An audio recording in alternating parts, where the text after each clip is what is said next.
They fined a homeowner more than most people's yearly salary, not for breaking the law, not for endangering anyone, but for existing.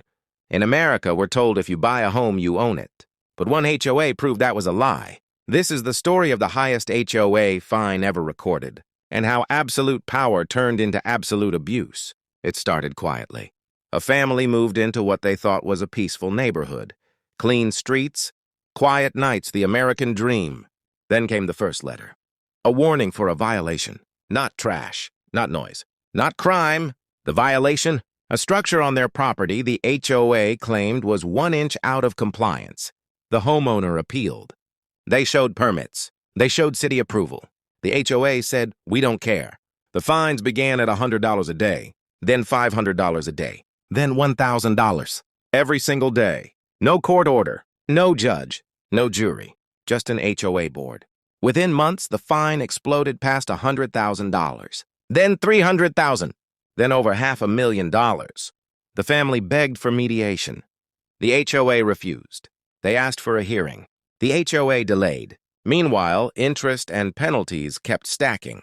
This wasn't about rules anymore. This was about control. Neighbors were too scared to speak. Because if it could happen to them, it could happen to anyone. Finally, the HOA filed to foreclose the home. Not because the mortgage wasn't paid, but because of HOA fines. Let that sink in. A family could lose their home. Over an HOA opinion, when the case finally reached court, the judge was stunned. Emails revealed HOA members openly joked about making an example out of the homeowner.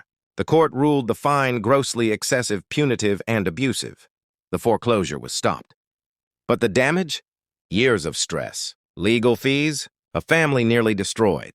This case changed HOA law discussions across the United States because it exposed the truth. Some HOAs don't protect communities.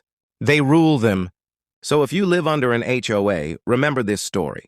Read the rules, attend meetings, and never assume power will act fairly unless it's watched.